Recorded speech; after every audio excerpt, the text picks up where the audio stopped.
your financial advisor with Max Credit Union. If you have a question, call us 420-9732. You and Jasmine talked a little bit earlier about the markets. I think at last check they were down about 800 points today. With them dipping so much, is it a good time to buy? Well, I mean, it's the old adage, buy low, sell high. And when I tell people, I kind of remind them of what happened in history. In March 16th of 2020, when the pandemic, the market dropped 13% in one day. Of course, people's like, this is different, it's over, it's over. And what happened? The markets rallied right back. I don't have a crystal ball, but history tells me when these corrections come, this uncertainty comes, they don't last forever, and it does create a buying opportunity for people to buy what would cost them maybe 15% higher last week. They can get it at a 15% sale right now.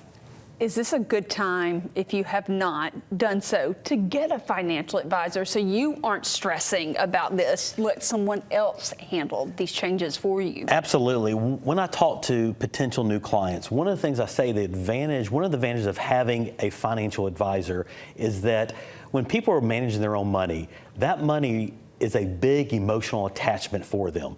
Because it represents a part of their life they gave away in order to get that. So if you work with someone who does not have that emotional attachment, they can kind of be a buffer. They can be a pause for you and say, hey, look, this is just happening right now. Let's not give up 5, 10, 15 years worth of gains for what's happening over the last 2 weeks. So again, I think that's one of the benefits of working with an advisor, to kind of help you every now and then put a pause button on things and just say, hey, this is not the end of the world. Let's just make sure we're allocated appropriately.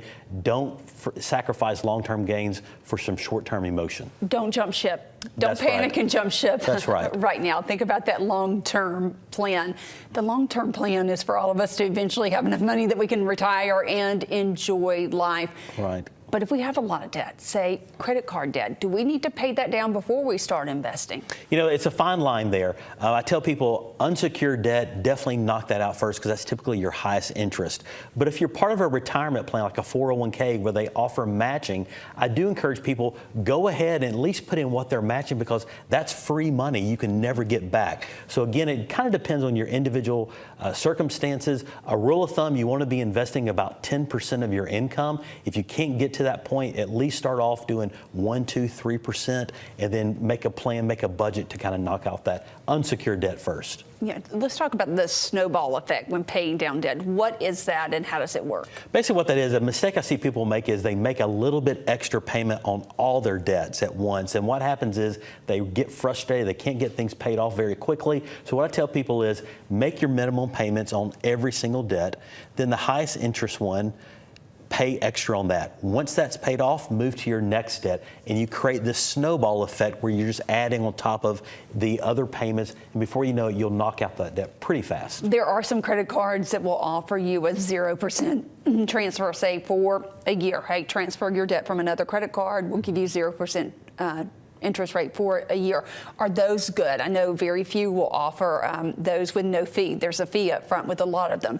Do you recommend trying that? I recommend doing your research. You know, there's a lot of different avenues. Read the fine print. If you have an advisor, talk with them about it. You know, doing the card transfers, doing consolidation debts. Some people have a HELOC on their home. They use that to consolidate debt because that way it's a fixed rate and they can pay that off a little bit quicker. It's a little bit easier to budget. So there's a lot of different avenues. I'm a big fan of, if it's just so much, too much for you, maybe do some consolidating just so you can kind of get that fixed regular payment each month. For people who aren't familiar, quickly explain what a HELOC is. HELOC stands for Home Equity Line of Credit. So it's basically the equity you have in your home that give you a line of credit, like a credit card. Now you have to be very careful because it's on your main residence, but it's a way for you to tap into that equity, and a lot of home values have went up tremendously over the last 5, 6 years. And so people can tap into that equity, maybe pay off some debt, maybe do some home renovations and so forth. So it's a great way to tap into that equity that you've got in your own home.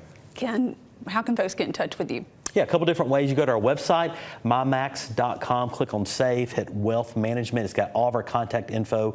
Visit one of our 17 branches, or you can call our customer service number at 334-260-2600. Ken, always good to see you. Thanks for joining us here on